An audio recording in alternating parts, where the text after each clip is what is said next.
Welcome in, everybody, to Week 5 Waiver Wire Show. We're going to get in here and try to help everybody with these injuries. Rashee Rice out probably for the season with a knee injury. Jonathan Taylor, high ankle sprain. Christian Watson, high ankle sprain. Travis Etienne dealing with a shoulder injury. They just continue to pile up week after week. We're all struggling with it, so let's move right into it with quarterbacks. I'm going to talk Sam Darnold for the Minnesota Vikings. Everybody's waiting for that shoe to drop with Darnold. He has been terrible pretty much since he's been drafted, but he seems to have found the right fit with Minnesota, finishing QB 14, QB 4, QB 9, QB 9 over the first 4 weeks of the season. Overall, the QB 4 on the season. Crazy to think with Darnold, but I think this is what we're going to see this season. He could be a QB1 by the time season's done. The Vikings are the real deal. Their defense is scary good, and their offense is extremely efficient. So look out for the Vikings as the season rolls on. And grab Sam Darnold for your fantasy team if you're struggling at quarterback. He's still on quite a few waivers. He's only owned in 62% of leagues, sleeper leagues right now. Next, moving on to Justin Fields, owned in 42% of sleeper leagues. QB6 on the season, QB1 this week. The past 2 weeks, he's gone 25 for 32, 245 yards, 1 touchdown, and an interception, and six carries on the ground for a touchdown. This past week, he went 22 for 34, 312 yards, a touchdown, and no interceptions. And then 10 for 55 on the ground and 2 touchdowns. Justin Fields is exactly what we expect him to be. He's a high upside runner for fantasy football. He's exactly what we expected Anthony Richardson to be this season, and we're not getting it. So grab Justin Fields. He can be what you were hoping Anthony Richardson would be. Moving on to running back, we're going to talk about the Jacksonville backfield and go with Tank Bigsby. Like I said, Etienne's dealing with a bit of a banged up shoulder. He left the game, but he came back. But Tank Bigsby, when he's played at least 30% of the snaps, has been extremely efficient. They talked about using him to kind of lower Etienne's workload a little bit this year, but we haven't seen that very much. We've seen it 2 games where Bigsby's played at least 30% of the snaps. This past week, he went 7 for 90. And week 1, he went 12 for 73. He's been extremely efficient when he's been in there for right around 30% of the snaps. So I can see them starting to use him a little more. Grab him, throw him on your bench, see what happens. He's owned in only 18% of sleeper leagues right now, so he's widely available. Next, we're going to get into Trey Sermon for the Indianapolis Colts. Like I said, Jonathan Taylor is dealing with a high ankle sprain. Tough injury for receivers, for running backs to play with due to the cutting and whatnot. So look for Trey Sermon. Not a very big pickup for this week. I would not prioritize him. He has not been good. This past week, 5 for 8 yards. Previous week, 2 for 16. Okay game. He has a plus matchup this week, so if you're looking for a 1-week streamer, I would do it just based off volume, because I don't think we'll see Jonathan Taylor this week. So Trey Sermon could be a good 1-week streamer. Moving on to Tyler Algier. Tyler Algier saw a bit of a hike in snap percentage this week. I don't know if it's because Bijan has been a little less efficient than what they were expecting him to be, but he played 38% of the snaps, which is about 17% more than the previous 2 weeks. 8 for 60, and then 2 for 20 on the ground. So Algier could be a good stash, because if he starts gaining that role that he had last year, could be a solid flex option going forward. Moving on, we're going to talk about the Vegas backfield and Alexander Mattison. Antonio Pierce has already come out and said that Alexander Mattison is going to have a bigger role in this offense. Zamir White has been absolutely abysmal first 4 weeks, and Mattison came out, went 5 for 60 this past week, which is extremely solid, extremely efficient.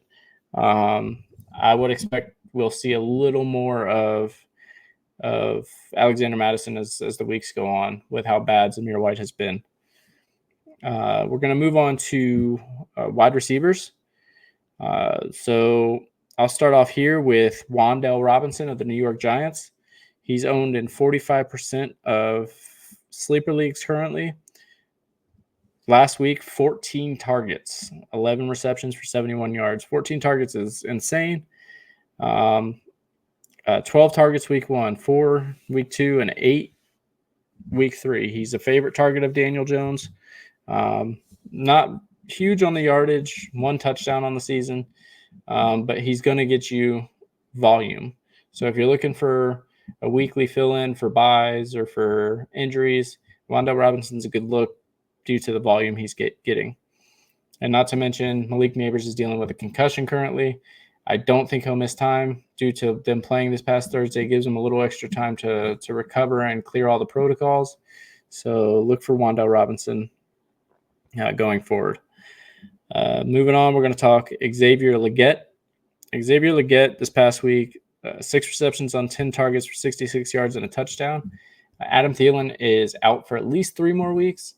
I think Legette's going to fill that role. There was a little bit of people on the fence with whether it was going to be Mingo or whether it was going to be Legette. Well, it looks like it's Legette, and he could carve out himself a role even when Adam Thielen comes back if he continues playing like this. So grab Legette. He's currently owned in 38% of sleeper leagues, so still pretty widely available. Next, we'll move on to Green Bay. Dontavian Wicks was one of my favorite late-round draft picks. Grabbed him in most of my leagues this year. Had to drop him in a couple due to some injuries and trying to pick up people that I could use.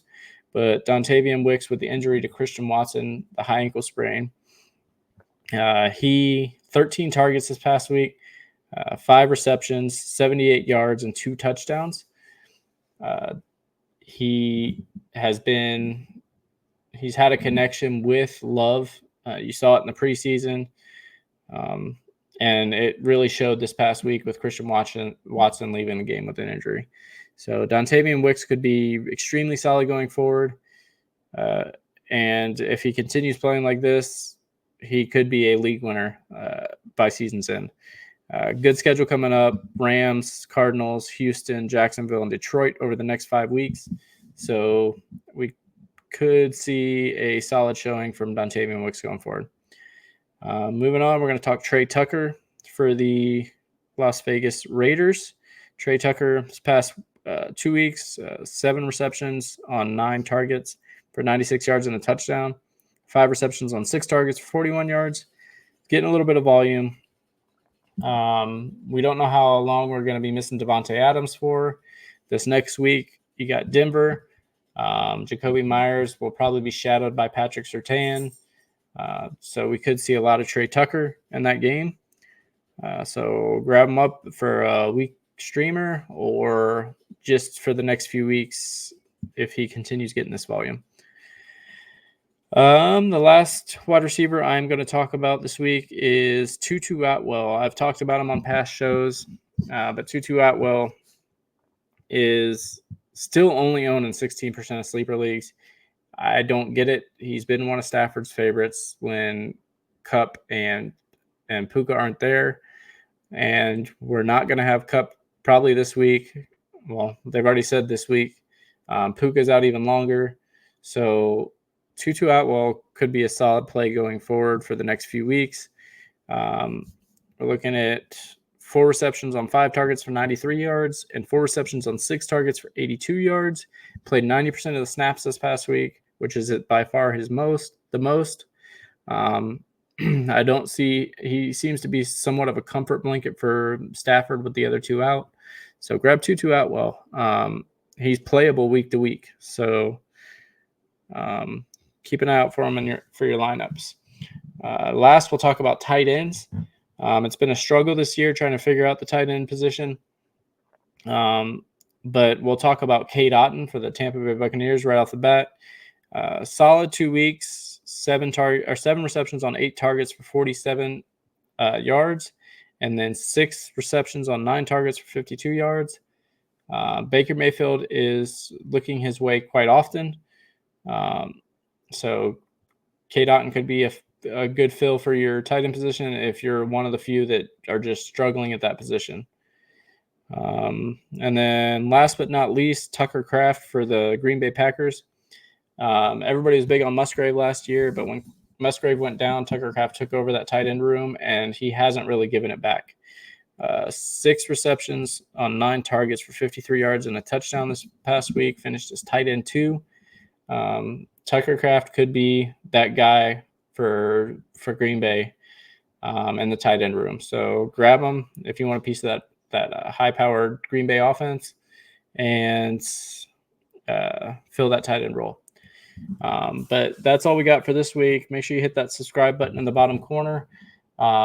Leave us some comments. Let us know what you'd like to see, what you like. And we're also on all the major podcast platforms. We will catch you guys tomorrow.